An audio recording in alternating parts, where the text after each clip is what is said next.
Hey, yo, Seth. What? Did you hear him having a big grad party next Saturday? No. Yeah.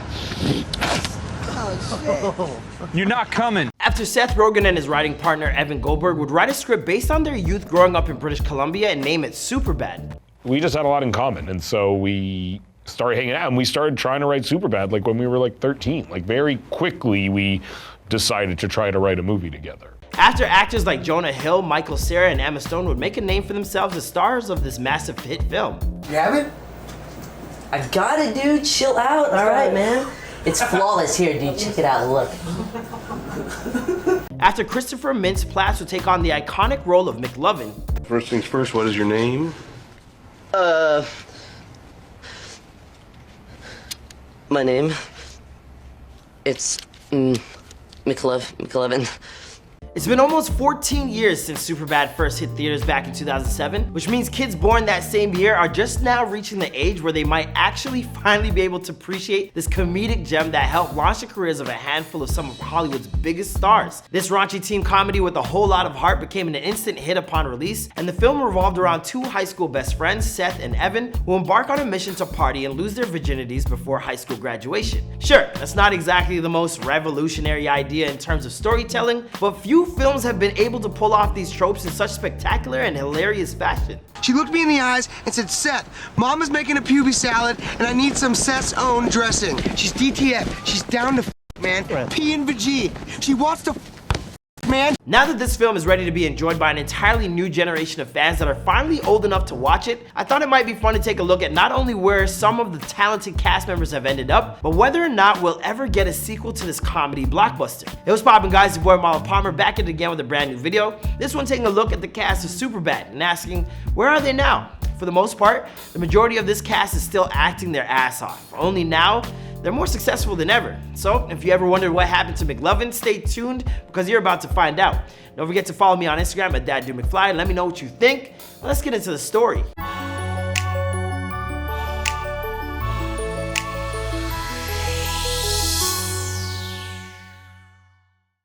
Superbad was released in theaters in August of 2007, written by Seth Rogen and Evan Goldberg. The film was loosely based off their own experiences growing up in Vancouver, British Columbia, Canada. Producer Judd Apatow and director Greg Mottola then cast Cerra and Jonah Hill to play the central characters of Evan and Seth respectively, as well as Emma Stone as the central love interest Jules. Beyond these primary cast members, Christopher Mintz-Plasse took on his very first acting gig to portray goofball McLovin, while Seth Rogen and Bill Hader rounded things off as the two cops that might just be more poorly behaved than these rambunctious teenagers. After its release, Superbad would go on to earn over $170 million worldwide on a budget of only $20 million, making this film extremely profitable to say the least. Despite that fact, we've amazingly never heard rumblings of a sequel. And while we'll explore the reasons for that in a little bit, first, what I want to do is give you an update on where this film's biggest stars are in their career, and let's start with the breakthrough performance of Jonah Hill. Jonah played Seth, and before this film turned him into a star, he had previously had bit parts in movies like The 40-Year-Old Virgin, Accepted, and Knocked Up.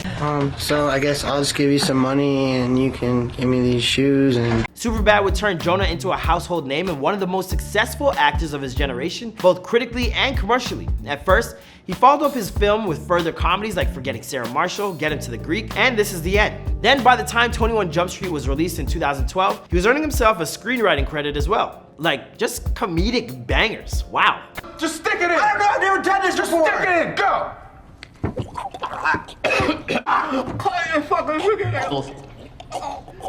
After having accomplished basically everything there is to do in the world of comedy, Jonah set his eyes on a different prize, dramatic acting.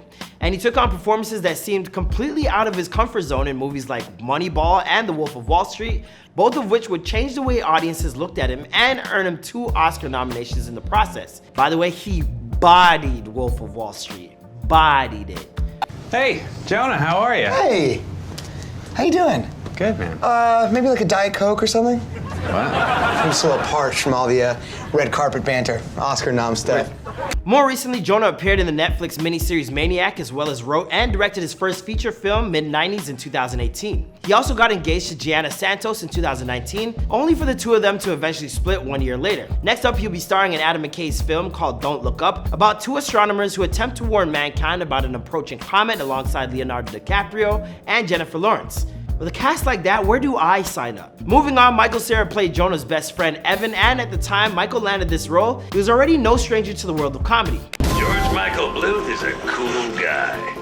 His dad is a powerful executive working for this man. The girls like him just fine.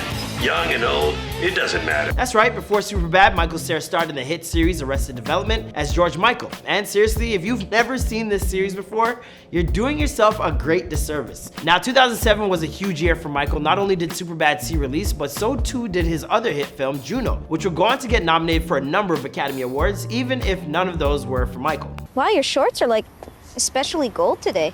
My mom uses color-safe bleach. Go Carol. I'll tell her.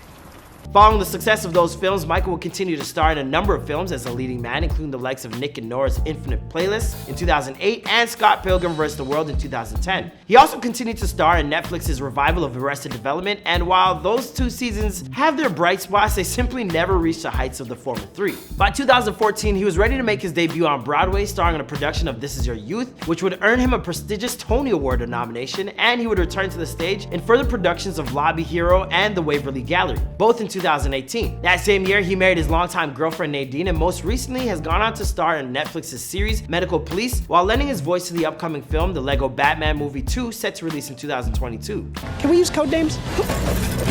Mine can be Robin. I'm sorry, say that again? Robin. As in the small, Midwestern, frail bird. Yeah, and I already have a catchphrase.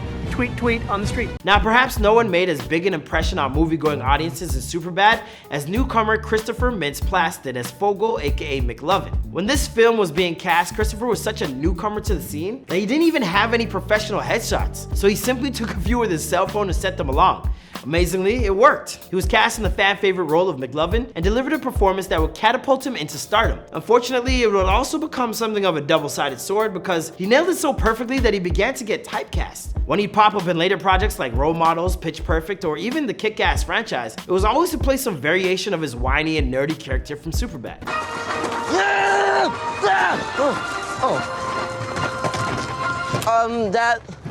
That wasn't really 100% yet, don't judge me. Years after the fact, Christopher has finally begun to spread his acting wings and appeared in more dramatic projects like the 2021 Oscar-nominated film Promising Young Woman. He also began dating photographer Britt Bowman June of 2017, and the two have been together ever since. Not bad, McLovin. Not bad at all. Now, when it comes to Emma Stone, I hardly feel like we have to say much of anything. She might have been lesser known at the time of her performance as Jules in Superbad, but ever since, she's become one of Hollywood's A-listers. Prior to her role in Superbad, Emma had worked briefly on shows like The Sweet Life of Zack and Cody, as well as the Malcolm in the Middle series. And after the success of this film, she went on to star in movies like Zombieland, Easy A, and Crazy Stupid Love, before transitioning to more serious-minded films like The Help, Birdman, and becoming the first member of the Superbad cast to win an Oscar for her turn in La La Land in 2016. I still have a lot of growing and learning and work to do, and this guy is a really beautiful symbol to continue on that journey, and I am so grateful for that. Since then, she's only had more success with films like Battle of the Sexes and The Favorite. More recently, she's reunited with Superbad co-star Jonah Hill in the Netflix series Maniac, and is set to portray legendary Disney villain Cruella de Vil in the upcoming live-action movie.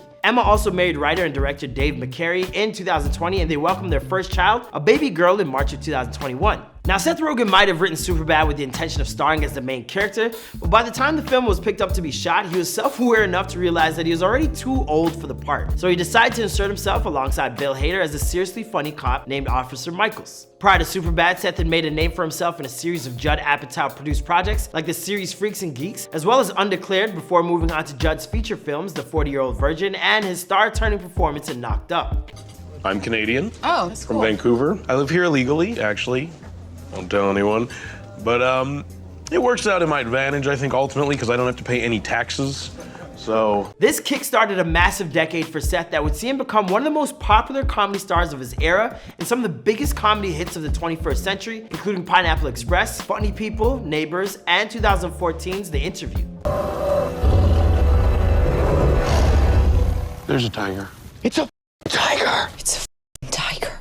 Yes, a tiger. Now, as funny as that film is, it became something of a turning point in his career by stirring up a major amount of controversy after North Korea made headlines by hacking into the Sony production offices and leaking a whole ton of their highly sensitive information due to the film's portrayal of their tyrannical leader, Kim Jong-un. After that, Seth pumped the brakes a little bit on making comedies. Don't get me wrong, he still makes them, but he's taken to spending a lot more time writing and producing hit television series like The Preacher on AMC and The Boys for Amazon.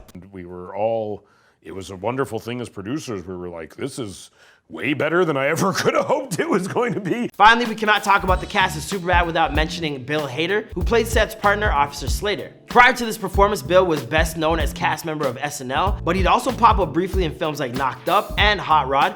After Superbad helped increase his national exposure, Bill would star in films alongside a number of his Superbad co-stars, including Forgetting Sarah Marshall with Jonah Hill, Pineapple Express alongside Seth Rogen, and eventually get his own co-starring role in the Amy Schumer vehicle Trainwreck, which is also directed by Judd Apatow. Seems like there's like a thing happening here, like nepotism.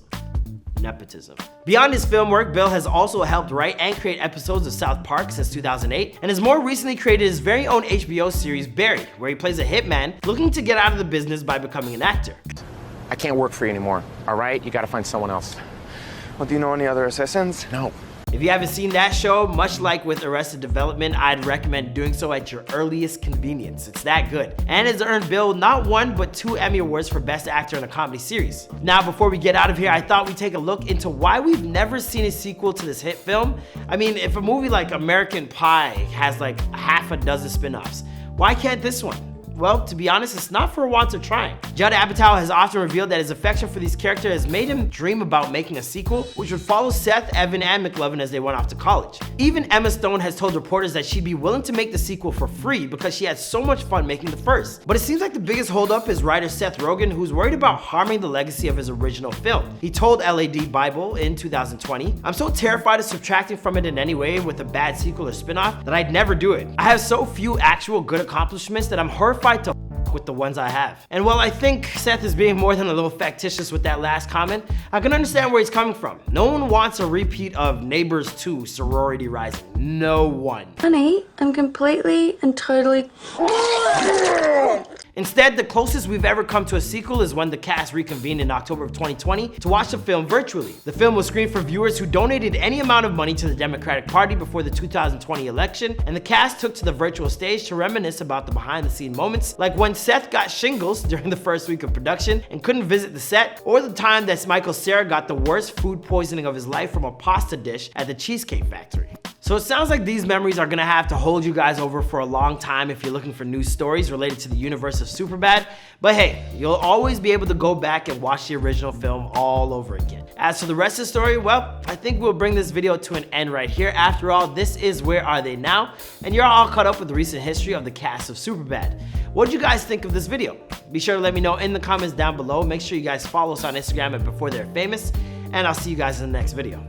Bye.